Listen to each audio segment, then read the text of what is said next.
Hello everyone. First attempt channel में आपका स्वागत है।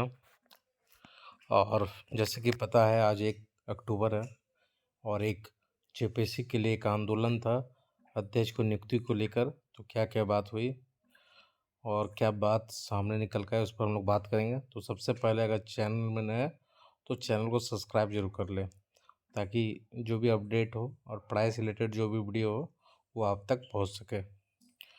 तो जैसा कि पता है कि ये तीसरा आंदोलन था हमारा हम सबका 12 तारीख को, 20 तारीख को और ये 1 अक्टूबर को।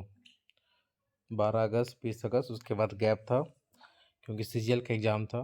तो फिर 1 अक्टूबर को डिसाइड किया गया था कि चेयरमैन की नियुक्ति के लिए आंदोलन किया जाए।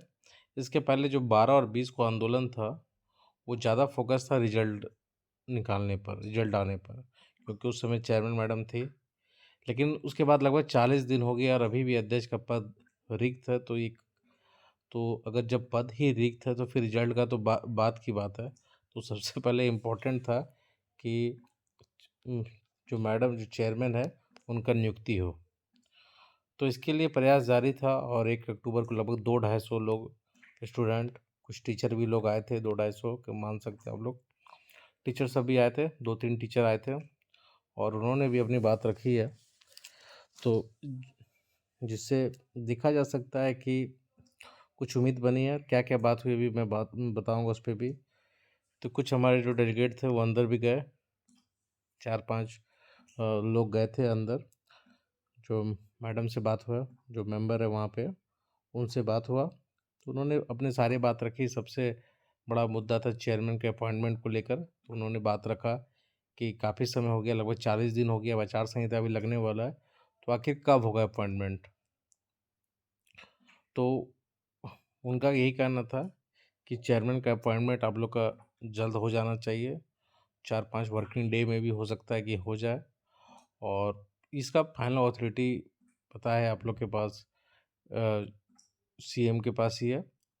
लेकिन उनका जो बातों से पता चला तो यही पता चला कि हो सकता है कि 4-5 वर्किंग डे में ये आपको देखने को मिल सकता है कि कोई चेयरमैन अपॉइंटमेंट हो।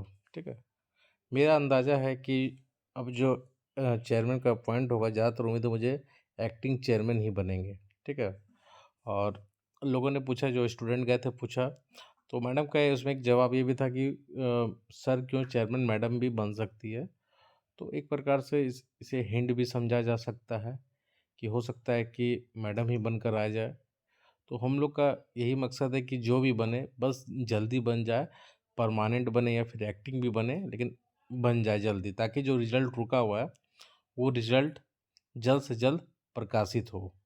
और हमारे साथ कुछ एफएसओ के भी लोग गए थे, स्टूडेंट गए थे, उन्होंने भी अपनी बात अपने रखी है। तो सबका जो रास्ता है यहीं से होके जाता है। चेयरमैन अपॉइंटमेंट होगा तभी कुछ प्रक्रिया आगे बढ़ेगा, चाहे वह सीडीपीओ का मेंस का रिजल्ट हो या जुडिशरी हो या फिर 11-13 का मेंस रिजल्ट हो या फिर एफएसओ का रिजल्ट हो। तो इसी कारण सारा चीज़ रुका हुआ है। तो जिन उनके बातों से ये लगा और ये उम्मीद कर सकते हैं कि आने वाले समय में अ, आपको हो सकता है कि परमानेंट चेयरमैन नहीं बनाए लेकिन एक्टिंग हो सकता है बन जाए। आचार संहिता का ही बात हुआ कि एमसीसी लागू होने वाला है तो क्या होगा इसका। तो उनका ये कहना था स्पष्ट तौर से कि आचार संहिता में आपका रिजल्ट नहीं रुकेगा। आचार संहिता से रिजल्ट का कोई मतलब नहीं है, रिजल्ट आपका जेपीएससी का रिजल्ट आराम से आ सकता है, उसमें कोई इशू नहीं है। हाँ, ज्वाइनिंग का ज्वाइनिंग नहीं हो सकता है, लेकिन जो जो प्रक्रिया पुरानी प्रक्रिया चल रही है उसमें कोई इशू नहीं है।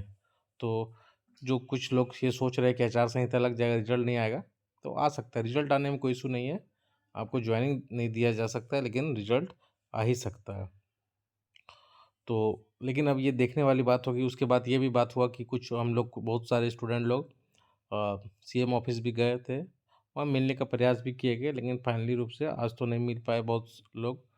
कोशिश था, एक प्रयास था, लेकिन जब बात हुई तो वहाँ से वहाँ के जो अफ़सर थे उनसे बात हुई तो उनका कहना था कि आप लोग 4 तारीख को आइए, कोशिश किया जाएगा कि मिला दिया जाए। तो हो सकता है कि वहाँ से भी कुछ अच्छा रिस्पॉन्स अगर आ जाए तो वहाँ भी अपनी बात को बहुत बढ़िया तरीके से लोग जाके रख सकेंगे।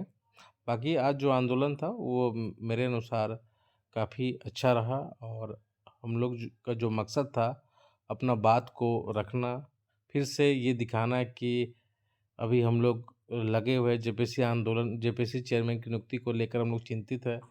40 दिन हो चुका है और अभी भी अपॉइंटमेंट नहीं हुआ है, एमसीसी लागू होने वाला है। तो ये बात कहीं न कहीं मीडिया में भी आ चुका है। जहाँ हम लोग को संदेश पहुँचाना था वहाँ तक भी संदेश चला गया। तो हो सकता है कि अ, उम्मीद कीजिए कि आने वाले समय में हो सकता है कि अपॉइंटमेंट हो, लेकिन मेरे अनुसार ज़्यादातर चांस है कि एक्टिंग चेयरमैन ही कोई नियुक्त होगा। और ये भी एक बहुत अच्छा पॉजिटिव संकेत था हम लोग के लिए। ये भी मैडम ने कहा कि अगर एक बार अपॉइंटमेंट हो जाता है, उसके बाद आगे की प्रक्रिया में डिले नहीं होगा। मतलब ये आप समझ सकते हैं कि एक बार चेयरमैन बन गए, तो जो आगे की प्रक्रिया है, चाहे वह मेंस का रिज़ल्ट निकालना हो या फिर इंटरव्यू कंडक्ट कराना हो या फिर फाइनल रिज़ल्ट प्रकाशित करना हो, ये जो 3 प्रक्रिया बचा हुआ है ना? तो तीनों में मतलब लेट नहीं लगेगा। तो जो लेट लग रहा है चेयरमैन का अपॉइंटमेंट को लेकर लग रहा है, नियुक्ति को लेकर लग रहा है, तो ये उम्मीद कर सकते हैं कि आने वाला समय में जल्द 2-4 वर्किंग डे में या फिर अगला कैबिनेट में हो सकता है कि अपॉइंटमेंट कर दिया जाए। तो बस हम लोग अच्छा उम्मीद ही कर सकते हैं। और क्योंकि एक चीज़ जान लीजिए, नियुक्त मतलब कि रिज़ल्ट आने में एमसीसी में कोई इश्यू नहीं है, रिज़ल्ट आ सकता है 100%, कोई उसमें प्रॉब्लम नहीं है। तो उम्मीद कीजिए कि चेयरमैन का अपॉइंटमेंट जल्द से जल्द हो जाए, और जो प्रक्रिया जो भी रुका हुआ है, चाहे वो सीडीपीओ मेंस हो, एफएसओ हो, जुडिशरी हो या फिर हम सबका 11-13 का मेंस रिज़ल्ट हो और फाइनल हो, तो वो प्रक्रिया पूरी हो जाए समय के अनुसार। चलिए, और कोई फिर अपडेट होगा उस पर मैं अपडेट दूँगा आप लोग को। धन्यवाद।